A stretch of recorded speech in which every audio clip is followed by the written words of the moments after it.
SoFi has been doing some pretty crazy stuff, I will say, but this week we have some very exciting news to cover with SoFi and a potential bottom.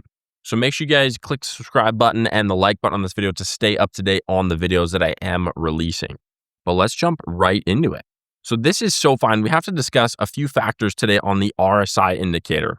So the first thing you're going to want to do is go to your TradingView or your trading software that you're using, type in SoFi, and then we're going to look at the indicator that's called the RSI. It's going to pop up the Relative Strength Index. So this is what we're using on the actual charts, and it'll pop up like this. It'll have a yellow line through it. Don't worry if you don't know exactly what the RSI is and the little yellow line there. I'm going to explain it all, but very, very cool stuff. So we're going to pop over to the actual time and we're going to punch in a 1 week icy candles on the chart. Okay. So what is the RSI? Very, very simply is just put like this. If it is at 30 or below, that means it's oversold on the RSI. You might hear me say that terms like that. Now, there's this little box here. There's the top of the box, there's the actual mid of the box, and there's the bottom of the box. Now, think of it this way. When the RSI peaks above the box, that means we're probably due for a little bit of a pullback because it's overbought on the RSI. Now, the opposite is also true on the RSI. So just like we're seeing, and this is like right now, obviously like as of today, and you can see as it pulls down towards the bottom of the box, you can see it touched 31, indicates that it is just about oversold on the RSI. So hopefully that makes sense. Now you can see there's direct correlations to the actual chart of the stock. So you can see here, this was in November of 2024. As soon as we were peaking up here on the chart, we also saw the RSI peak up on here as well. You can see it, same thing as well. August of 2025, we were peaking up on the RSI. This is when I took some profits, trimmed about 30-35%, and you can see we were overbought on the RSI as well. So you can see in the market and on your favorite stocks, you can look at this indicator and really get a good grasp on what is actually happening with, is it overbought? Is it oversold? On a very quick glance. Because you can see SoFi has been doing great, but we're going to get into the factors that actually cause this rolling pullback with stock and the tech sector as well. So the cool thing about this potentially showing us that the bottom of the stock, this is pretty cool because it shows us that the potential bottom has been reached on SoFi, which would be amazing. I've slowly dollar cost averaged into SoFi. Haven't put as much towards the bottom as possible, but I've put in a lot towards the 22, 23 range and then in the high teens as well. And I've made some videos on that. So if you want to go see when I was buying, go check out those videos. But let's look at the RSI to the last time it actually hit the bottom of the box. Okay, so the last time it hit 30, and you can see right here in this range, which was basically in the fall of 2022. So a long time ago, many, many years back. That was the last time that it was oversold on the RSI indicator. And look what happened next. Over those years, we saw a good run up, and then we saw it go all the way up to all-time highs over the next 3 years. So hopefully we could be seeing that shift and repositioning of the stock. But there are still a few things that could potentially affect the stock over the next few months. So I wouldn't say go rush in and buy a bunch of shares. What I would say is let's look at some key factors, okay?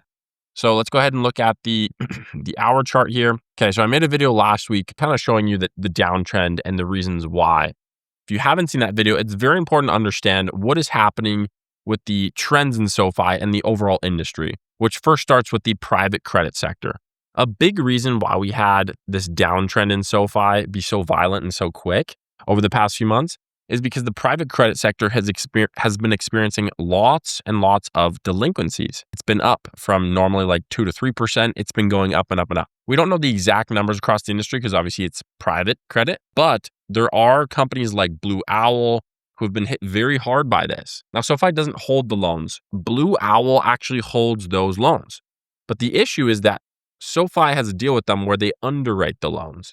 And if Blue Owl has anything happening to them, if they go under, if they go bankrupt, this could affect SoFi's revenue. That was one of the factors that really affected SoFi. The other factor that really affected SoFi was actually the interest rates not being cut and potentially them being raised. At the moment of recording this, which is April 13th, we have seen that SoFi has actually had a pretty good leveling off, as you can see here, over the past month or so. Since about March, you can see here March 10th, 9th, leveling off here in this range. I know it's bounced a little bit on the bottom, but as long as we don't hit lower lows on this stock, then we could establish a really good support level.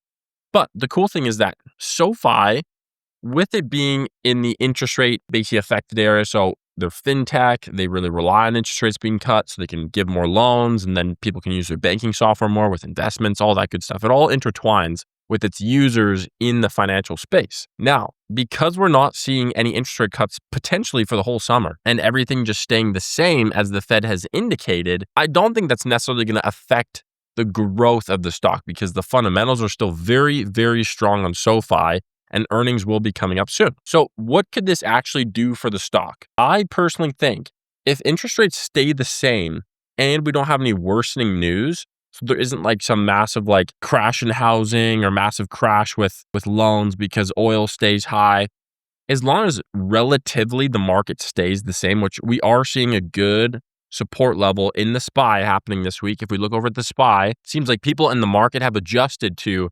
the war in the Middle East, all that crazy stuff. And we've set up a good shelf. And you can see we're actually peaking up today, which is really, really good and a really strong indication in the market. Okay, so how does this affect SoFi?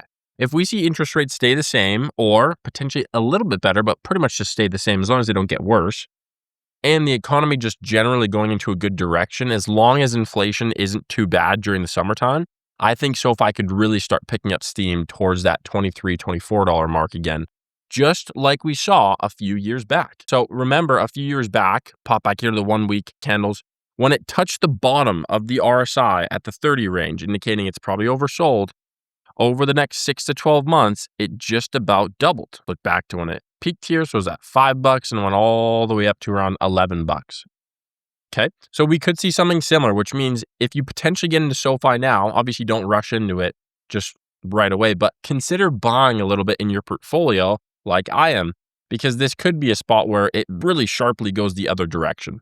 Now, I'm not just about guessing in these companies though. Like, we want to make sure this is a solid company, and we've already done lots of deep dives on the fundamentals of this company. If you aren't aware, go check those videos out. But with earnings coming up soon, I think we're going to be looking at a good spot as long as they hit earnings and they exceed expectations, but a very, very fantastic portfolio of different revenue streams and different profits. Net income did go down a little bit, slight decreases. Obviously, the industry isn't perfect, but a very strong balance sheet, very, very strong, at around 8.7 billion in equity across the position. So they have about 36 billion in debt and about 45 billion in assets.